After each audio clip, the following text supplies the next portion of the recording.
Boa noite, irmãos. Saúdo a todos com a graça e com a paz do nosso Senhor Jesus Cristo. Vamos orar? Senhor nosso Deus, te louvamos, te agradecemos, ó Pai, por estarmos aqui reunidos para ouvir a sua palavra mais uma vez. Pedimos, ó Deus, que o seu Santo Espírito fale ao nosso coração.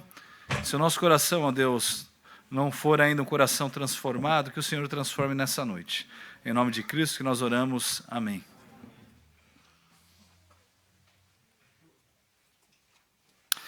Irmãos, tudo aquilo que não se desenvolve morre. Nós sabemos disso. Eu falo aqui por experiência própria, que todos nós sabemos que quando nós não nos exercitamos, nos tornamos mais fracos. Disso eu entendo bem. Nós sabemos também que quando nós não treinamos o nosso cérebro, nós começamos a nos esquecer das coisas. Nós simplesmente não nos lembramos da maneira que nós nos lembrávamos quando éramos mais novos. Nós sabemos também que quando nós temos algum relacionamento, e esse relacionamento ele não é nutrido, que esse relacionamento não é exercitado, seja você casado ou não, esteja você com essa pessoa há muitos e muitos anos ou não, você sabe que se você não nutrir, não alimentar esse relacionamento morre. Nós temos pessoas que vivem na mesma casa e não se relacionam. Pais que convivem com seus filhos, mas não há ali relacionamento algum. Esposas e maridos que vivem e convivem há anos. E depois de muitos anos, chegam à conclusão que, de fato, não tem relacionamento algum ali. Isso porque nós fomos criados por Deus para nos desenvolver. Nós fomos criados por Deus para crescer. Esse crescimento é aquilo que Deus nos coloca como algo também na vida cristã. Essa é a imagem que nós deveríamos ter na nossa vida cristã, no nosso andar cristão. Todos nós que já confiamos em Cristo como nosso Salvador, que já depositamos em Cristo a nossa fé, nós fomos chamados a nos desenvolver. E é justamente sobre isso que nós vamos tratar nessa noite. Você e eu fomos chamados para crescer na graça e no conhecimento do nosso Senhor Jesus Cristo. E um dos meios que Deus usa para isso é a palavra de Deus. Nós devemos crescer e nós devemos crescer através do conhecimento da sua palavra. Em primeiro lugar, você deve sim, como eu disse, crescer no conhecimento e na graça do nosso Senhor Jesus Cristo. Lá no livro de 2 Pedro, no capítulo 3, no versículo 17 e 18, nós encontramos o que eu chamo de um alerta aqui. É um alerta que serve como uma instrução. Pedro, lá em 2 Pedro 3, 17 e 18, nos diz assim: Vós, pois, amados, prevenidos como estáis de antemão, acautelai-vos. Não suceda que, arrastados pelo erro desses insubordinados, descaiais da vossa própria firmeza. Antes, crescei na graça e no conhecimento de nosso Senhor e Salvador Jesus Cristo. A Ele seja a glória, tanto agora como no dia eterno. Note que ele usa aqui uma palavra bem importante, uma palavra que é usada em outras partes da Bíblia, né? Como, por exemplo, Paulo também a usa muitas vezes, e Jesus a usa. Quando Jesus vai falar sobre perdão, ele usa essa palavra. Ele fala, acautelai-vos. Significa o quê? Cuidado. O que ele está querendo dizer é, preste atenção naquilo que eu tenho para dizer. Ele está tratando de algo, então ele fala, cuidado. Cuidado, com aquilo que eu vou dizer agora é algo que você deve prestar muita atenção. E logo em seguida ele diz o quê? Não suceda que, arrastados pelo erro desses insubordinados, pessoas que não confiam em Deus, que substituem a glória de Deus por qualquer outra coisa, pessoas que se afastam de Deus, mas vivem como cristãos, que essas pessoas não te arrastem, porque descaiais da própria firmeza, para que vocês possam cair da própria firmeza. Mas pelo contrário, eis aí por que ele diz o acautelai-vos. Antes, crescei na graça e no conhecimento do nosso Senhor e Salvador Jesus Cristo. E a Ele seja a glória tanto agora como no dia eterno. pergunta que fica é o que isso significa? O que significa crescer na graça e no conhecimento do nosso Senhor Jesus Cristo? Significa que a melhor maneira de você resistir aos ensinos incorretos é crescer no seu conhecimento de Cristo e da obra de Cristo. É você entender o Evangelho puro e simples. Foi justamente aquilo que foi explanado nessa manhã, de uma maneira bem clara, bem tranquila de se entender. É você compreender as verdades desse Evangelho e aplicá-las no seu dia a dia. Crescer no conhecimento não significa saber mais ou simplesmente ter mais dados sobre determinada pessoa, nesse caso Cristo, mas sim conhecê-lo melhor. É a mesma coisa que nós dizemos quando você tem um relacionamento com a sua esposa, ou com uma namorada ou namorado, você sabe todos os dados sobre a pessoa. Se você perguntar para alguém apaixonado, ele te diz a altura, a cor dos olhos, a cor do cabelo, mesmo que as mulheres pintem os cabelos várias vezes e coisas assim, mas ele sabe te dizer. É a mesma coisa com as mulheres. Nós sabemos todos os dados, mas não é isso do que o texto está se tratando. O texto está falando sobre um conhecimento mais íntimo. É de fato você conhecer. É um conhecimento que diz respeito à intimidade, não a fatos. Os fatos são importantes, mas a intimidade aqui é o que vai de fato importar. Você conhece a pessoa com quem você convive, pelo menos eu espero que você conheça, né? Certa vez, a Ruth Graham, que foi esposa já falecida do pastor Billy Graham, numa determinada conversa, numa entrevista, ela foi chamada ali para falar um pouco sobre o pastor Billy Graham. Ela tinha um temperamento um tanto quanto forte, tá bom? Me lembro de 2 ocasiões, uma delas, ela foi chamada para falar, para dar uma palavrinha. E ela tinha ali brigado com o Billy Graham. Billy Graham era um pecador, tá bom? E aí eles haviam brigado antes daquela palestra, daquela pregação, na verdade, que ele daria. E aí ele falou para ela, vai lá e dá uma palavrinha. Diga só 2 palavrinhas. Ela se levantou, foi lá e disse, bom dia. E sentou. Tinha cerca de umas 100 mil pessoas só assistindo ali. Mas numa outra ocasião, ela foi perguntada, né, se ela já havia considerado o divórcio. Imagina você, considerar o divórcio do Billy Graham. Se você viveu, se você nasceu, né, pelo menos na década de 80, você vai saber quem o Billy Graham é. E é um homem que nos deixou um exemplo de vida. Sim, era um homem que todos olhavam para ele e falavam, esse homem, ele só fala do Evangelho. E ela falou assim, olha, divórcio não, mas assassinato sim.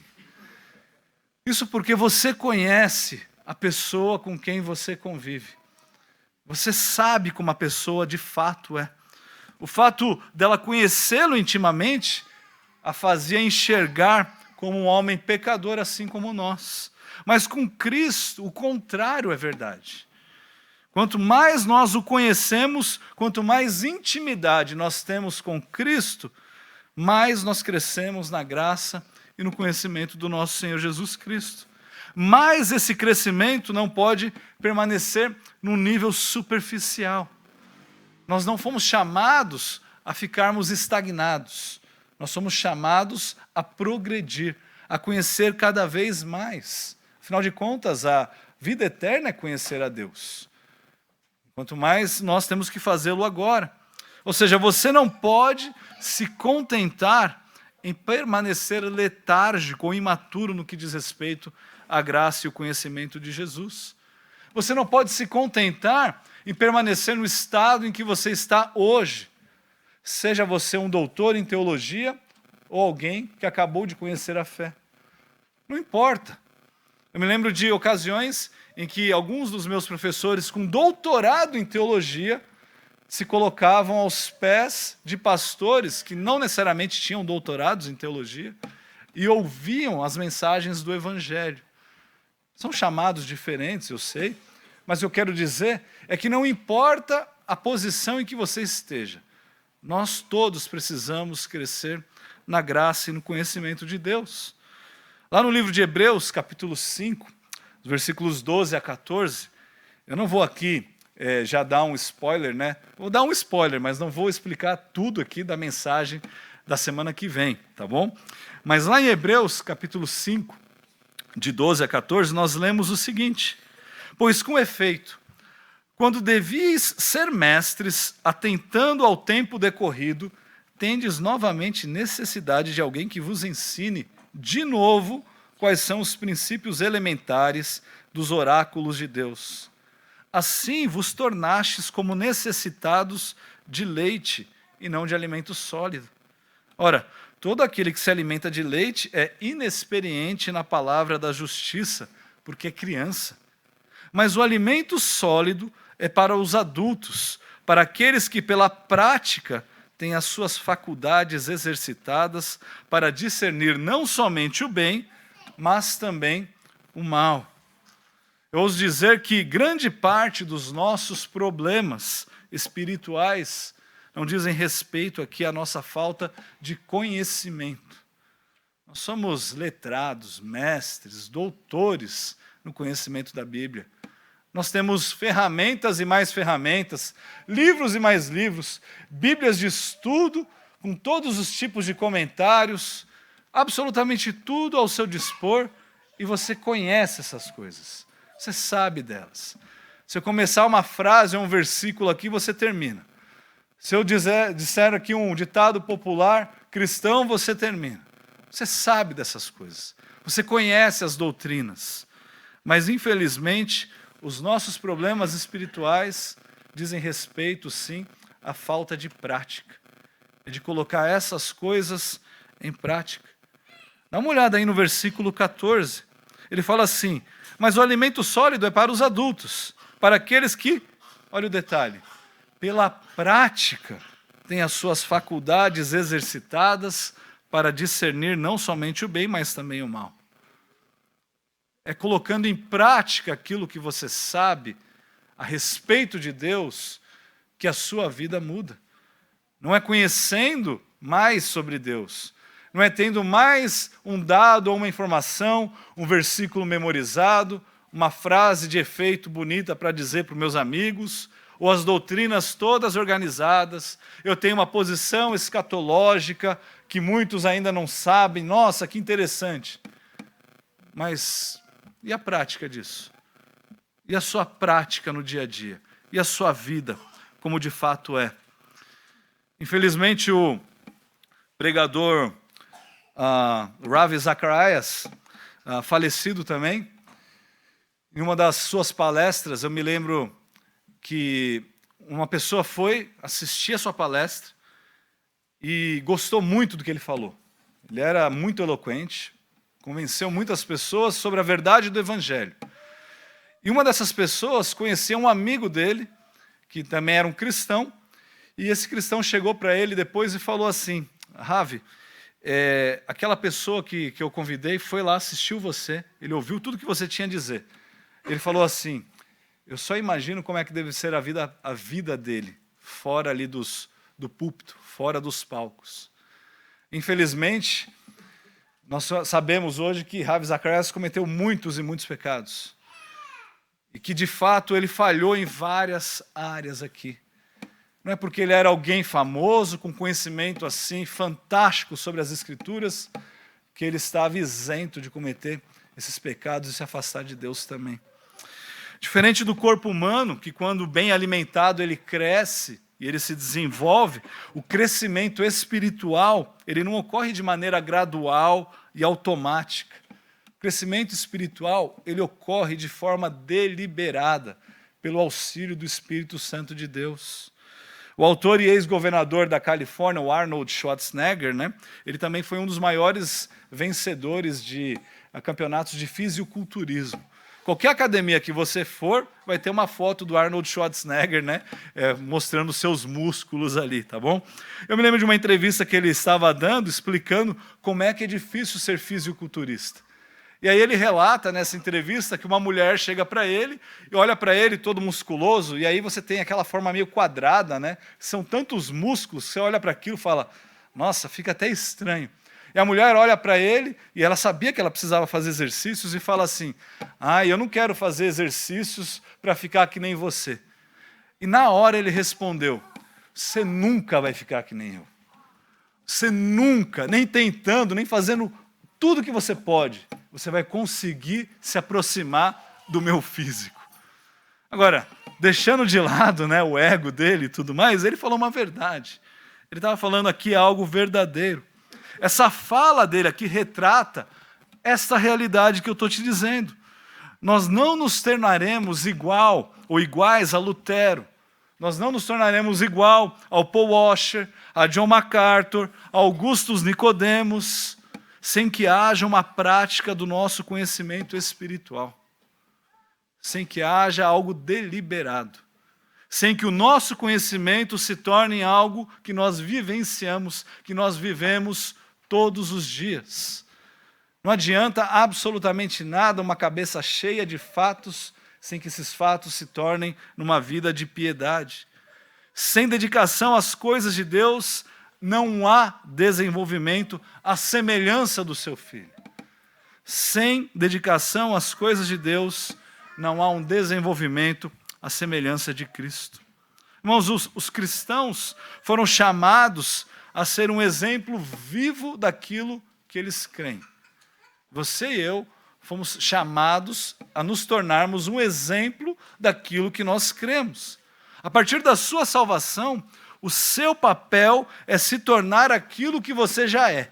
Parece contraditório, mas não é. O que eu quero dizer é que Jesus, ou em Jesus, nós já estamos justificados. Já não há mais condenação para aqueles que estão em Cristo Jesus.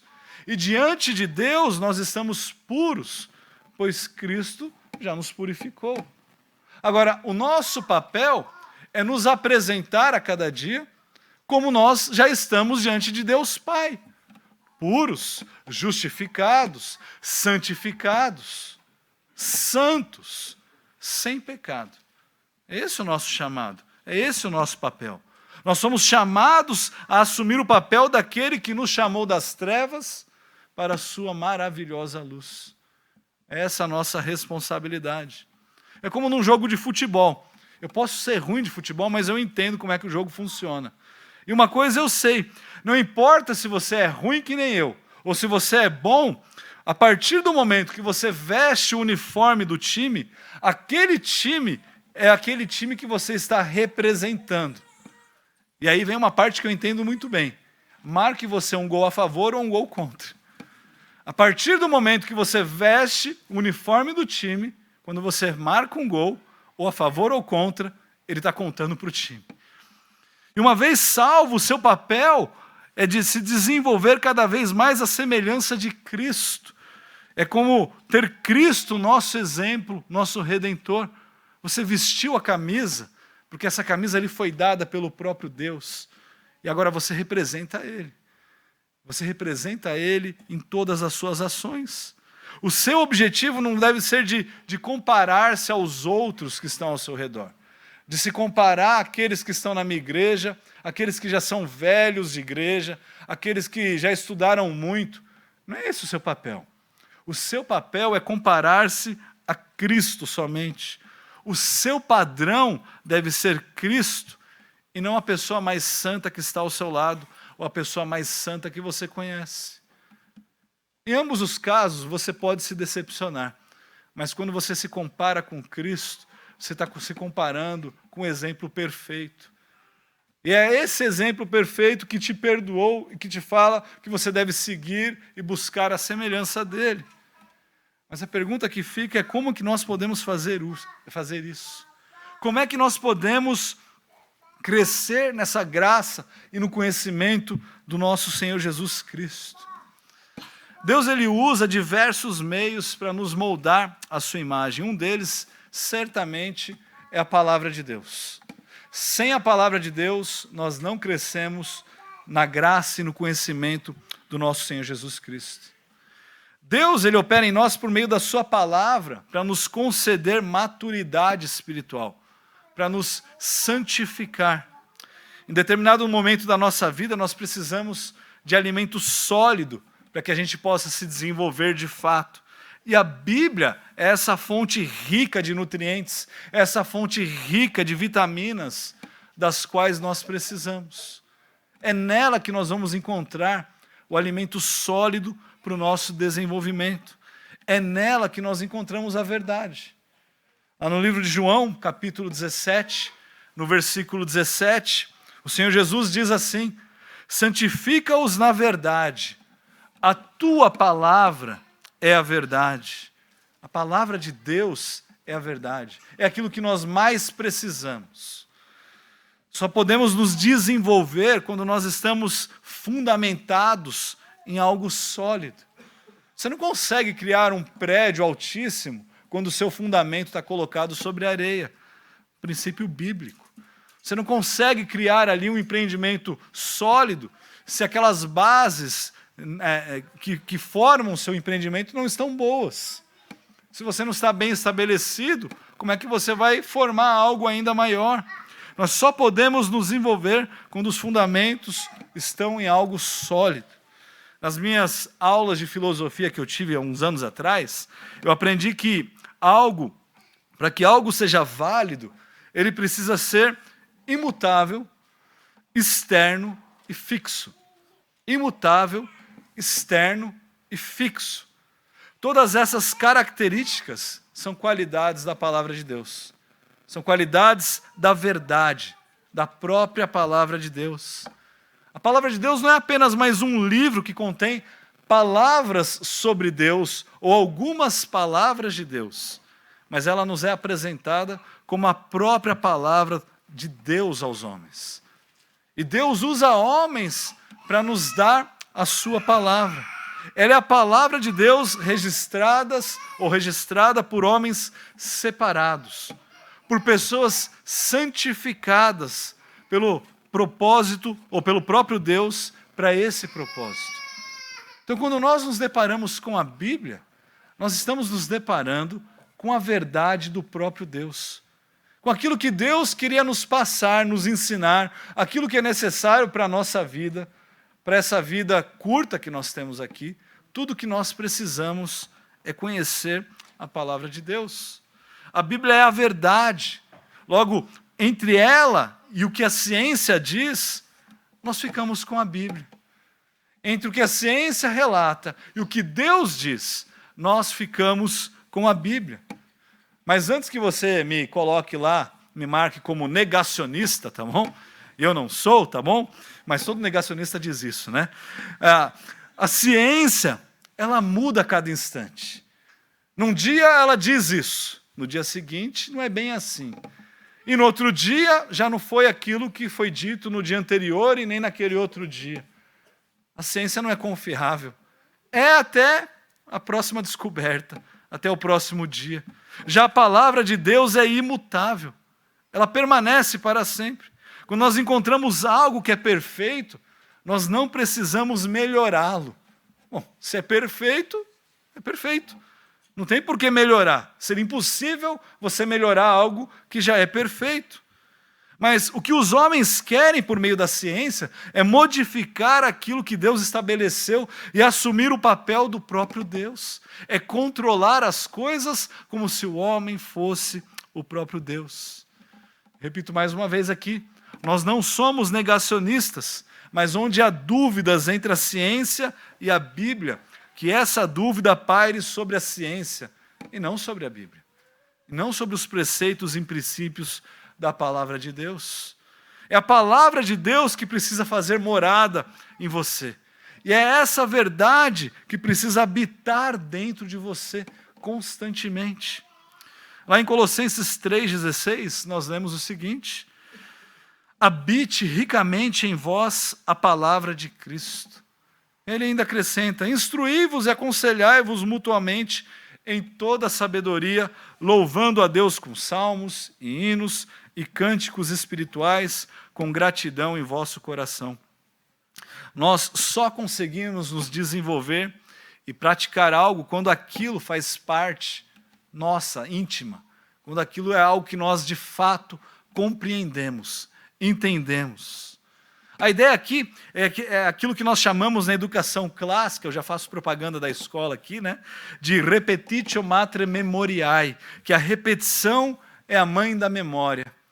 Não é repetição por repetição, é uma repetição deliberada. por meio da prática deliberada, é assim que os filósofos e cientistas chamam essa prática, tá? Aquele conhecimento que você tem de algo se torna íntimo a você. Você vai repetir de uma forma deliberada. Isso se torna parte integrante do seu ser. Você consegue se lembrar de algo de uma maneira instantânea, rápida. E você não esquece mais daquilo. Trata-se de você internalizar alguma coisa.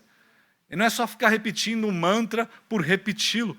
Mas a partir do momento que você repete alguma coisa que você quer memorizar, e você sabe o porquê você quer memorizar, quando você sentir a necessidade de usar aquilo, aquilo volta na sua memória rapidamente. É isso que nós tratamos.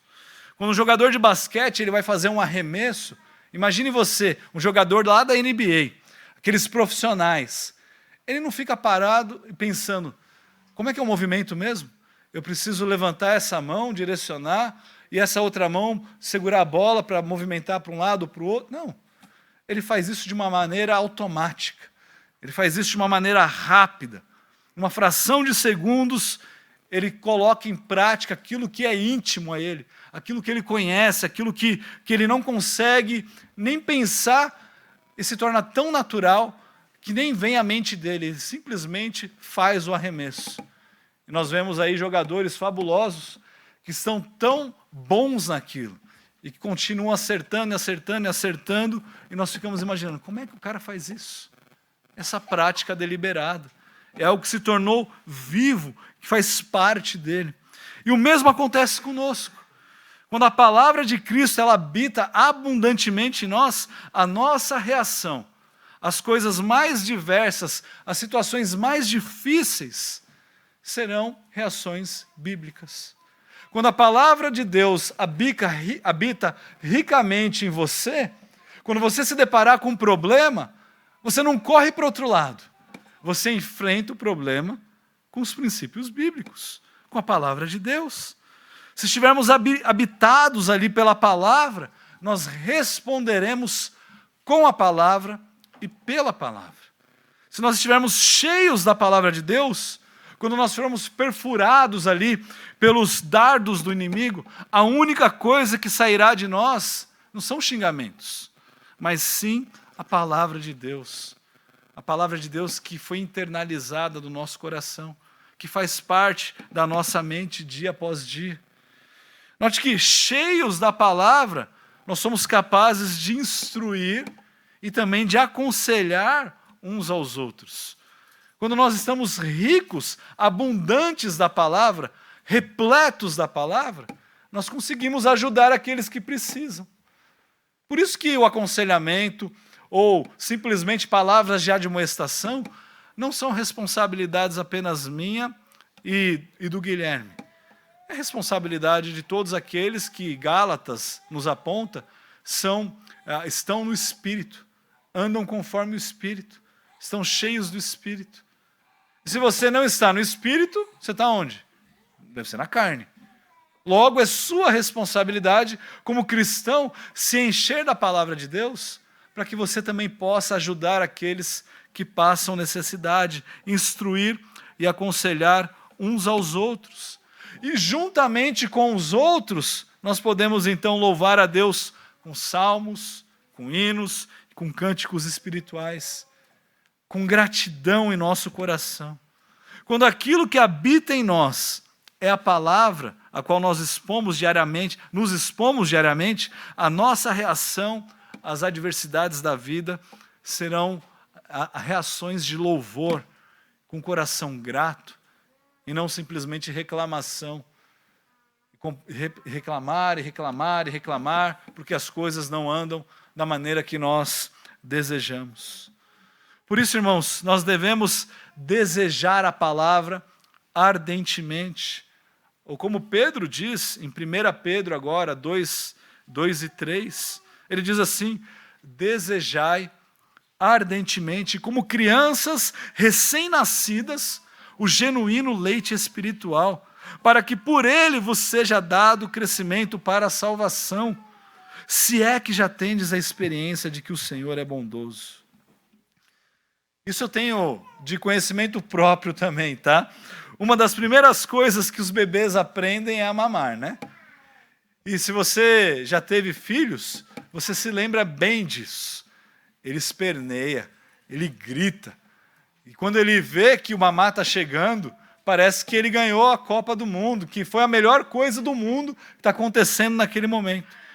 Eles mal saem do ventre e a primeira coisa que é feita com eles é colocá-los para que eles mamem com a mãe, para que eles fiquem ali juntos ao peito da sua mãe. Eles também, logo que aprendem que quando estão com fome, o que eles devem fazer é o quê? É chorar. Porque se eu chorar e chorar cada vez mais alto, irritar os pais, aí os pais vão me ouvir. A mãe vai correr lá para me socorrer e vai me dar daquele leite, daquele alimento que eu tanto preciso para me desenvolver. E assim também é conosco. A mesma coisa acontece conosco. Assim como os bebês, nós devemos desejar ardentemente a fonte de toda a sabedoria, a palavra perfeita de Deus que é capaz de nos dar crescimento para a salvação. Será que nós desejamos conhecimento da palavra de Deus desse jeito? Olhe para os bebês quando eles chorarem aqui no culto, porque eles querem mamar. Ouça aquele choro e se lembre que você deveria estar assim, da mesma forma, clamando pelo conhecimento da palavra de Deus. Veja que ao tornar a palavra parte íntima do seu ser, ela serve como uma arma contra o pecado e contra as tentações. Ao menos é isso que o salmista nos ensina lá no Salmo 119, no versículo 11. Afinal, esse Salmo 119 é um salmo que trata diretamente da palavra.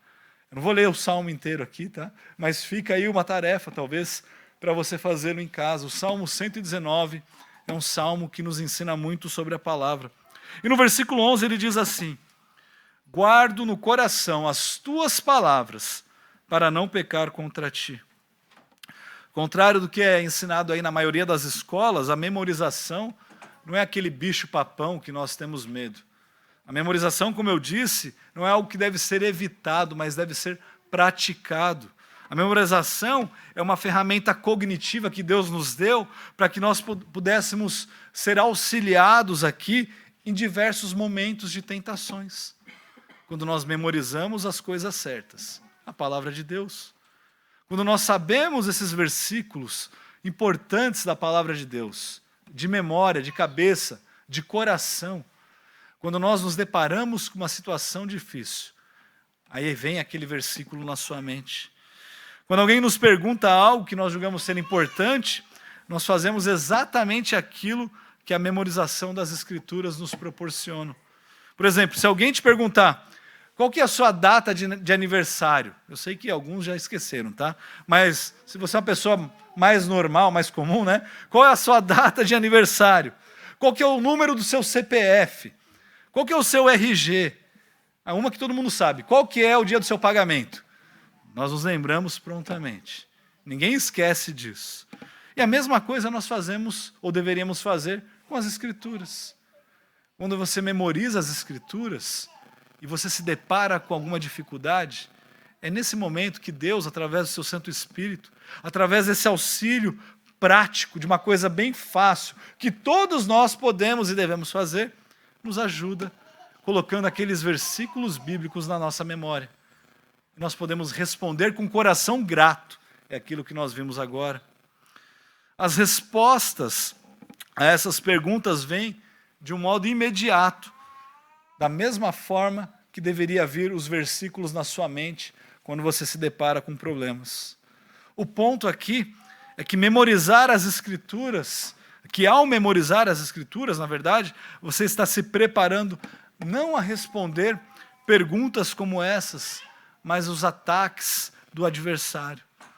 São nos momentos mais difíceis em que a palavra de Deus, que foi plantada ali no coração, surge como aquela luz ou como aquele sol que ilumina o nosso pensamento e que nos ajuda a responder às tentações.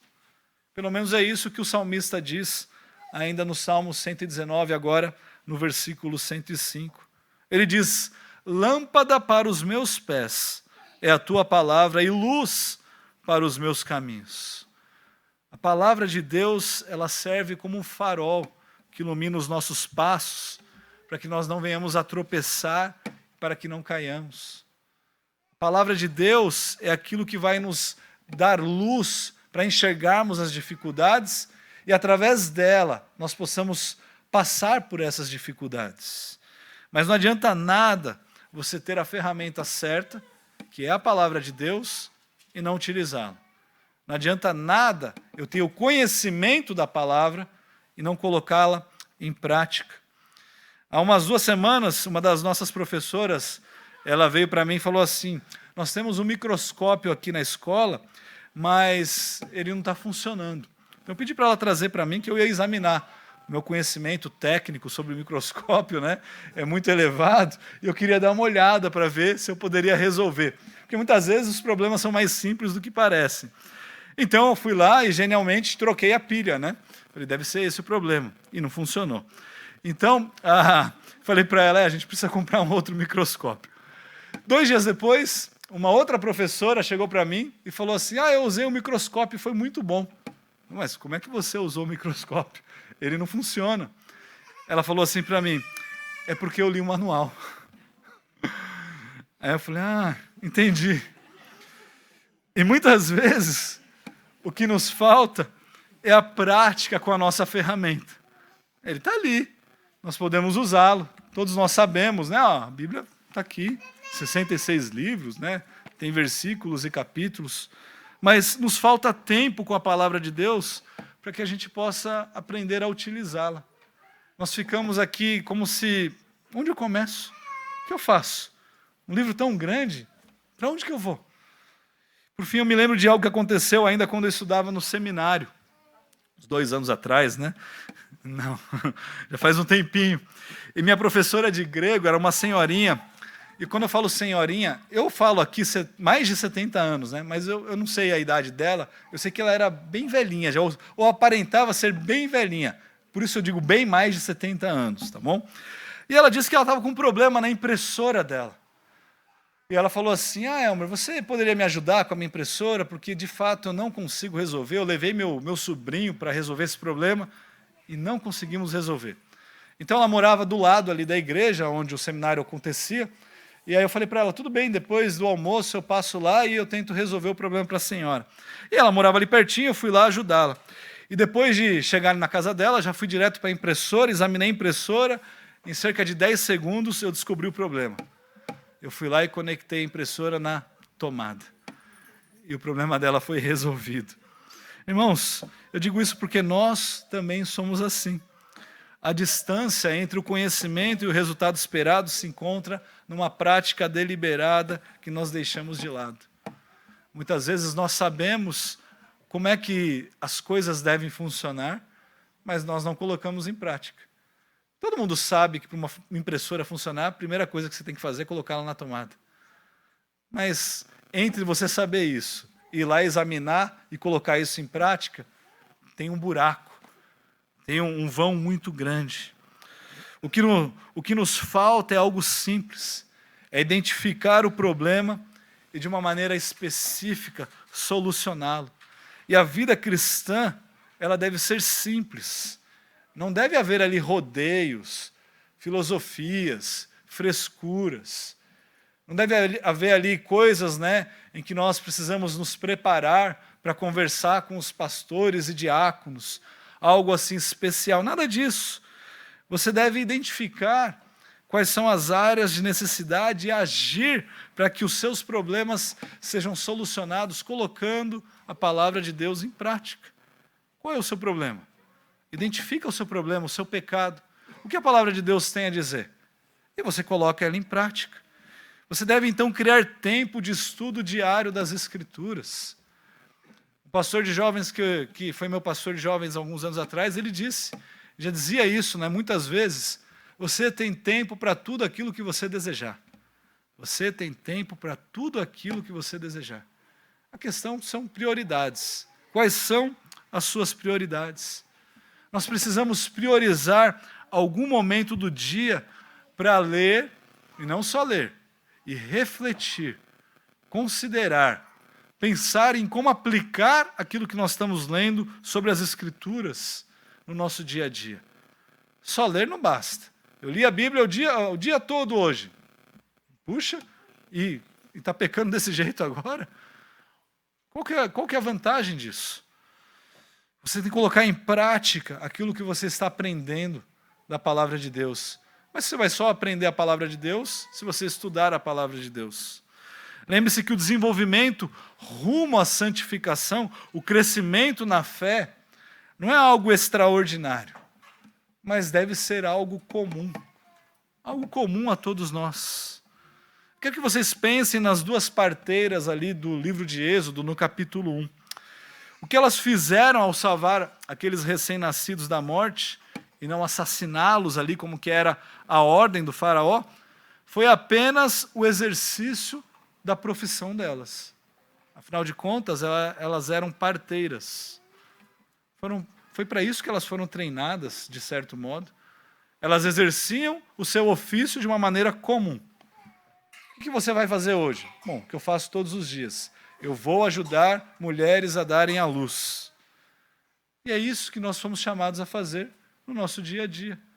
Não coisas extraordinárias, coisas comuns, à luz das Escrituras. Não espere que mudanças ocorram por meio de coisas grandiosas, de coisas milagrosas.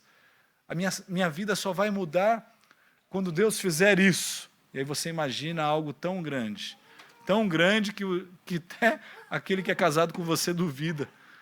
Porque você coloca empecilhos para que aquilo que deveria ser a sua prática se torne, de fato, a sua prática. São as pequenas ações do seu dia a dia, realizadas por fé, que tornam as coisas mais comuns do nosso dia a dia em algo grandioso e de valor eterno. Irmãos, é viver o dia a dia à luz das Escrituras, aplicando os princípios bíblicos no meu dia a dia, no meu trato com os filhos, no meu trato com a minha esposa, no meu trato com meus colegas de trabalho, com meus amigos da igreja, com todos. Meu trato com o meu pecado, que é abandonando o pecado, se arrependendo. É a aplicação da verdade, da palavra de Deus naquilo que você faz a cada dia, que vai transformar a sua vida. Eu encerro com algumas perguntas. Você quer, de fato, crescer espiritualmente? Isso é algo que você deseja? Se sim, como é que você tem buscado fazer isso? Como é que você cresce? Você espera que, sentado na frente da TV, 4 horas por dia, você fala, eu não faço isso. Na frente do celular, 8 horas por dia, então. Você vai crescer espiritualmente, rolando ali o feed, dando like em foto dos outros? Não é assim que se cresce espiritualmente. Qual tem sido a sua relação com a palavra de Deus? Eu leio todos os dias, mas não aplica nada. Eu já li a Bíblia 3 vezes esse ano. Muito bom. O Satanás conhece a Bíblia de cabo a rabo. Qual que é a diferença entre você e ele? Pelo menos deveria haver alguma. Qual que tem sido a sua fonte de conhecimento? A Bíblia, que é a verdade, ou a sua intuição, a ciência, os seus amigos? Você dá mais ouvido aos seus amigos, mais ouvido ao que a ciência diz através da TV estatal? Ou você dá mais ouvido à palavra de Deus? Irmãos, aplique a palavra de Deus, que é a verdade, naquilo que você faz a cada dia. E só então a sua vida será transformada. Vamos orar? Senhor nosso Deus, pedimos a Ti, ó Pai, nos ajude, ó Pai, a aplicar a Sua palavra no nosso dia a dia. Nos ajude a entender a Sua palavra, nos ajude a ter a disposição de pegá-la e lê-la todos os dias e aplicar esses princípios no nosso viver, no nosso dia a dia, seja em quaisquer que forem as circunstâncias, ó Pai. Pedimos, ó Deus, que o Senhor nos incomode todos os dias, para que possamos vir e ler e aplicar a Sua palavra. Em nome de Cristo que nós oramos. Amém.